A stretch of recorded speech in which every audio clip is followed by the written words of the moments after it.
Did you know that Opel's been around for a really long time? I'm talking like 1895 long. They've been in South Africa since 1926. And remember the total economy run? Well, Opel won a lot of those. Even now, South African Opel enthusiasts are still very enthusiastic.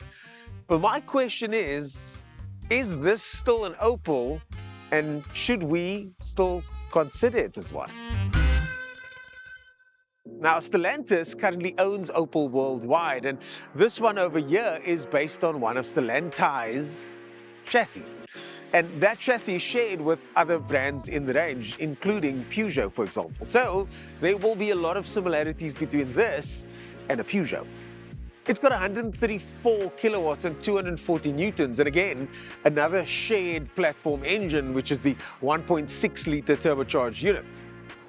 While I'm in front here, I might as well mention this illuminated badge. That was clearly an idea that they got from VW, but I do like it. And it does set this car apart in many ways. So let's talk about this design, because it's a good-looking car, isn't it? It's got quite a smooth silhouette to it. Looks good.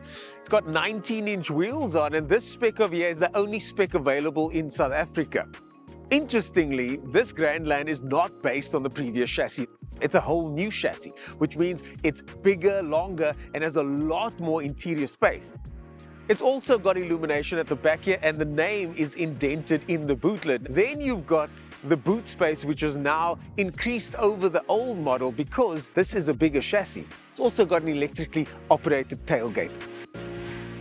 There's a spare wheel in there as well, by the way. No, 550 liters.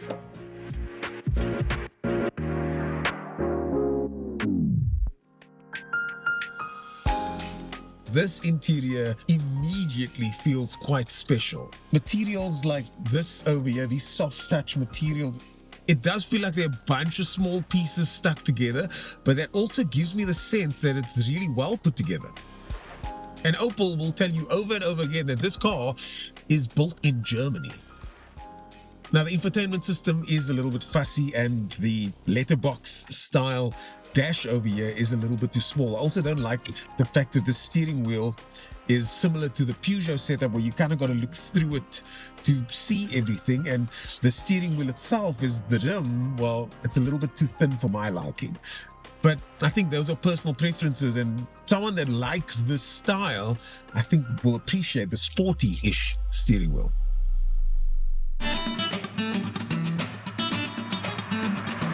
The suspension in here, which is specially tuned according to Opel, is relatively comfortable. It is a little bit on the firm side, as most cars are these days. You can feel the build quality through the suspension, through the chassis, through the way the car feels.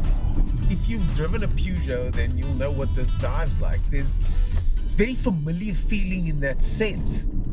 It's quiet enough to drive and fun enough to put a smile on your face if you're going around a roundabout like that. But if you put your foot down, it's not going to blow your hair back. But a car like this, you're supposed to get fuel economy anyways, aren't you? It's got a heads-up display and Opel's advanced new safety systems. It's very well spec'd, and this is a good car. But now, let's talk about that name. Opel is still trustworthy. They are still with Stellantis. They are owned by a massive company that will probably be around for a long, long time. But I just don't think Opel has the same level of brand cachet that they used to have. There are other brands that, since Opel have had this tumultuous past, established themselves more in South Africa. Hyundai, Kia, even Mazda. If you are in the market for this car and you are a die-hard Opel fan, your dad owned a Monza or whatever the case may be, definitely go test drive this car and have a look at it. So I'm not sure if you can see, but the rain's just started now, so I'm supposed to get out the car and say my send-off and say my goodbyes, but I'm not standing in that rain. What I will tell you though is that I will put on these heated seats and set them to massage, because this car is so well spec'd that that's one of the features that it comes with. This is going to be a tough choice for those Opel fans out there. Definitely suggest you do a test drive. Now let's hear what the guys in the studio have to say about the Opel.